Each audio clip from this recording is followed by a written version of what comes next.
Oke, baik anak-anak, sebelum kita mulai pelajaran tentang kurban, Miss akan mengabsen teman-teman terlebih dahulu, ya. Kayak namanya Miss sebutkan, tolong jawab dengan hadirat atau hadir. Oke, Khurfatul Jannah. Oke. Labibah Qasdina. Alisa Arifatul. Fitria Dewi dan Mia Rahmadani.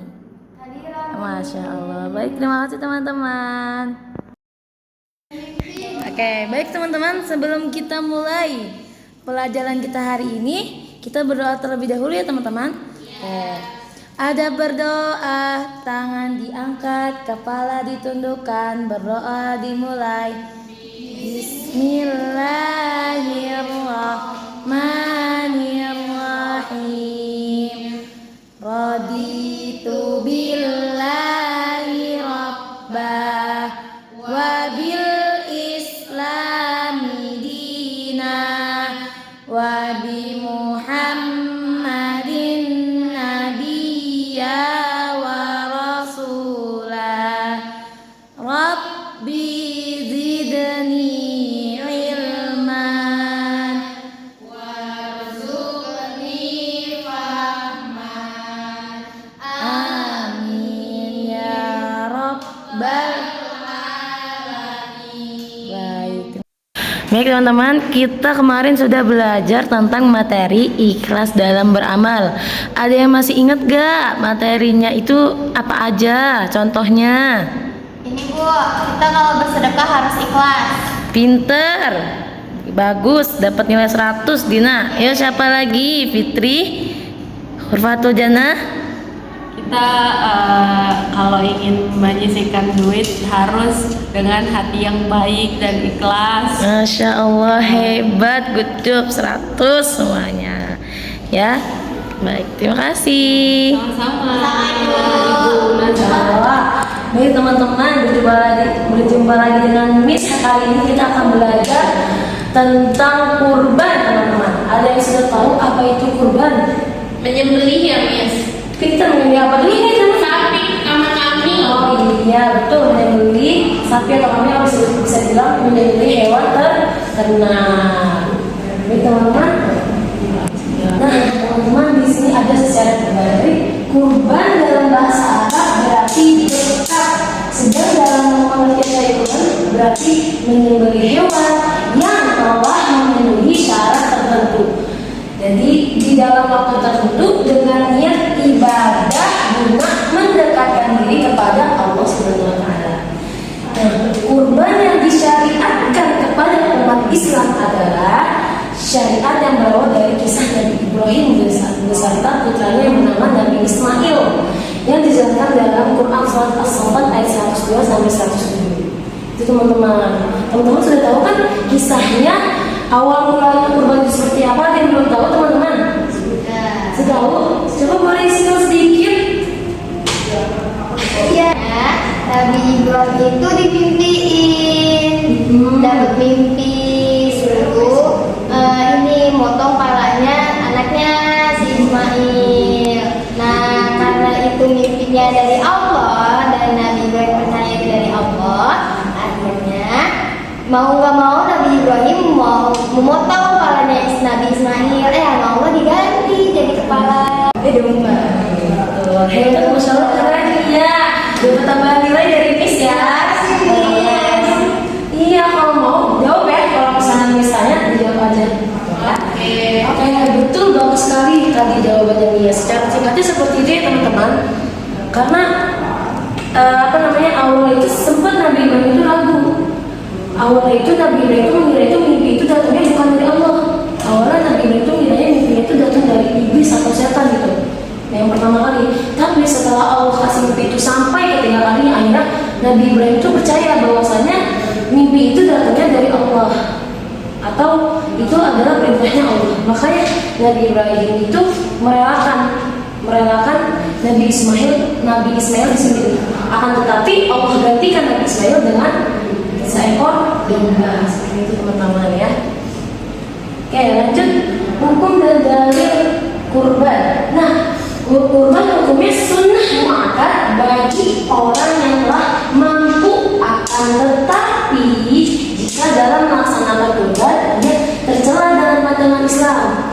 Nah, ini dalilnya di dalam hadis umirtu binahri wa huwa sunnah lakum. Artinya aku diperintahkan berkurban dan kurban itu sunnah bagi. Hadis riwayat. Nah, sebagian ulama berpendapat bahwa kurban hukumnya wajib, ya, dengan landasan dalilnya Quran surat Al-Kautsar ayat 2. Fasholli li rabbika wanhar. Yang artinya maka dirikanlah salat karena Tuhanmu dan berkurbanlah.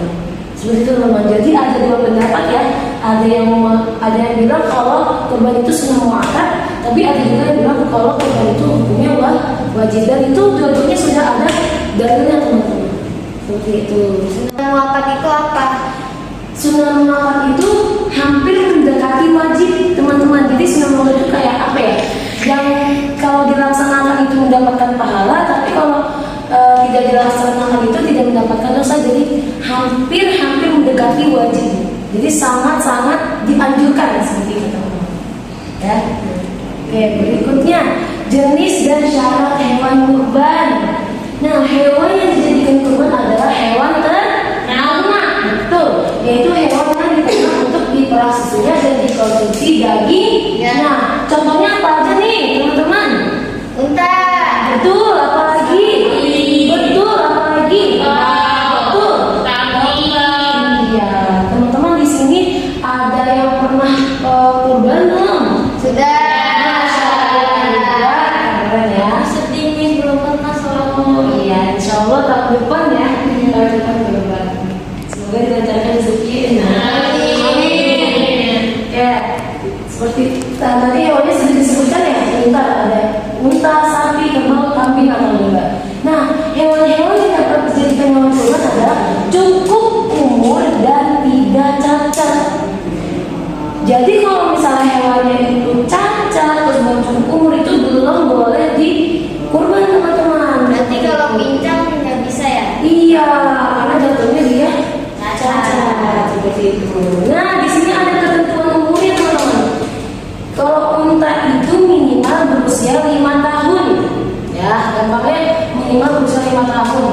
Terus kalau sapi minimal berusia 2 tahun. Ingat teman-teman, minimal ya. Terus kalau kambing minimal berusia 1 tahun. Terus domba minimal berusia 6 bulan. Kalau misalnya ada hewan yang lagi hamil mengandung, itu boleh nggak kira-kira dikurban? Nggak boleh ya, Hewannya nggak boleh teman-teman, karena di dalam kan itu kan sedang mengandung. Kalau misalnya disembelih, otomatis bayi yang di dalam kandungannya itu akan meninggal, sama aja jatuhnya membunuh, betul ya, membunuh. Seperti itu teman-teman ya. Oke, lanjut. Nah, waktu penyembelihan hewan kurban.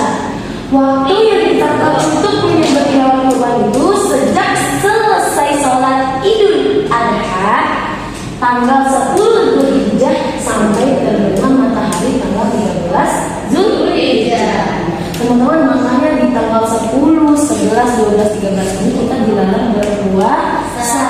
Dinamakan dengan hari tasyrik. Gitu teman-teman.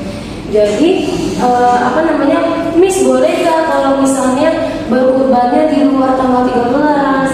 Tidak boleh ya teman-teman, karena sudah dikasih waktu banyak sama Allah dari tanggal 10, 11, 12, 13 ya. Jadi dimanfaatkan dengan baik tanggal tersebut, seperti itu ya teman-teman. Tapi kalau 4 hari. Iya. Kenapa harus 4 hari?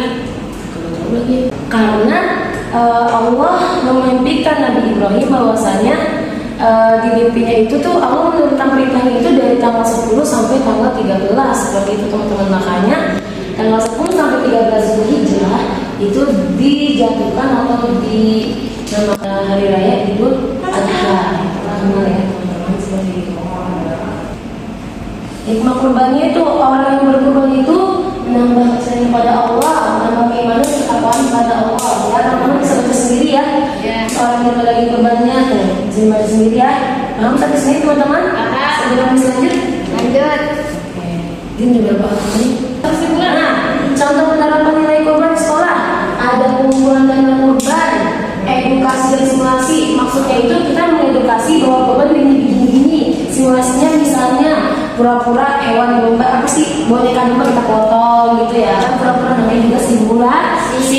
ada pembagian daging kurban. Nah, di sini ada contoh penerapan teman-teman. Nih, makan bareng-bareng habis apa? Di sekolah-sekolah tuh, sekolah-sekolah SD atau sekolah SMP gitu yang biasanya berbasis Islam itu suka ada apa namanya, potong hewan kurban kan. Nah itu tuh biasanya suka ada makan-makannya juga teman-teman. Nah terus di sini ada di teman-teman di sini teman-teman kita lagi potongin hewan disembelih. Terus di sini ada donasi, maksudnya pengumpulan dana kurbannya. Nah di sini terakhir ada pembagian daging kurban. Apa yang saya ini? Bukan sapinya. Ini? Iya. Iya ini Bukan pembagian. itu sapinya. Oke lanjut. Nah jadi kesimpulannya adalah ibadah kurban adalah bentuk ketaatan dan rasa syukur kita kepada Allah Subhanahu Wa Taala dengan cara menyembelih hewan tertentu pada waktu yang telah ditentukan. Kata kurban berarti dekat yang akan ditentukan. Jadi kurban itu disyariatkan sejak zaman Nabi Ibrahim alaihissalam dan Nabi Ismail alaihissalam sebagai bukti keikhlasan dan ketaatan kepada Allah Subhanahu Wa Taala. Seperti itu teman-teman. Jadi apa namanya, ibadah kurban juga mengajarkan banyak hikmah seperti rasa syukur, keikhlasan, kepedulian, terus semangat berbagi kepada sama muslim. Jadi melalui kurban ini kita belajar untuk rela berkorban demi kebaikan dan menumbuhkan kasih sayang antara manusia. Dengan melaksanakan kurban, seorang muslim tidak hanya mendekatkan diri kepada Allah, tetapi juga memperkuat persaudaraan dan hubungan sosial di tengah masyarakat. Seperti itu teman-teman. Oke, tadi sudah dijelaskan tentang kurban. Ada yang mau ditanyakan teman-teman?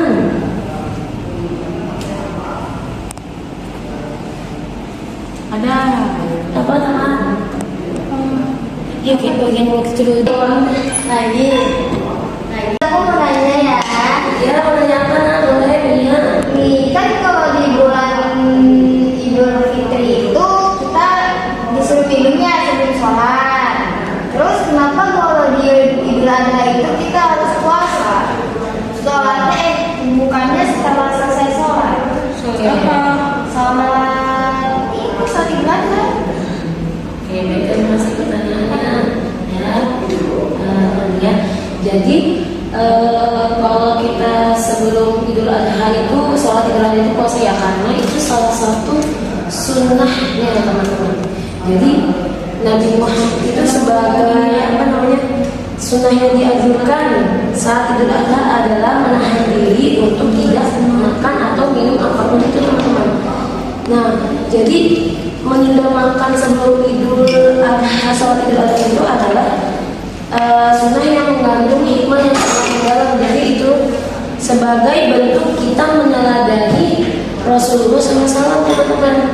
Jadi itu juga mengajarkan kita tentang kedisiplinan, terus semangat pengorbanan gitu. Jadi di dalam hadis juga dijelaskan teman-teman, Rasulullah itu tidak berangkat menuju tempat sholat pada hari Idul Fitri sebelum makan terlebih dahulu, dan beliau tidak makan pada hari Idul Adha sebelum kembali dari sholat, lalu makan dari hewan kurbannya. Nah, jadi itu kenapa kita nggak boleh ya dianjurkan itu berpuasa sebelum sholat Idul Adha, karena kita itu dianjurkannya itu untuk, dalam hadis itu dianjurkannya untuk memakan hasil kurban gitu teman-teman. Jadi makanya Nabi menganjurkan kita untuk berpuasa, karena Nabi ingin kita setelah sholat itu memakan hasil kurban seperti itu teman-teman.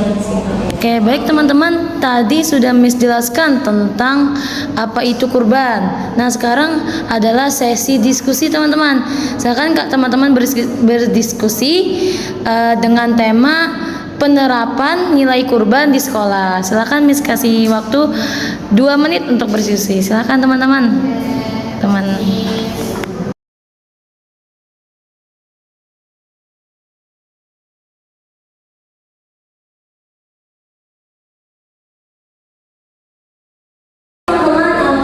Sudah selesai materi hari ini, yaitu tentang kurban. Miss harap dengan materi yang telah Miss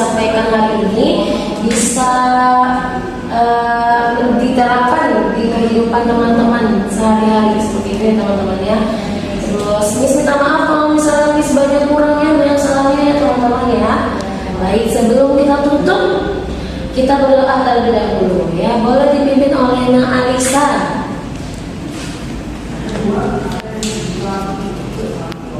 Ada berdoa, Tangannya ditundukkan, berdoa dimulai.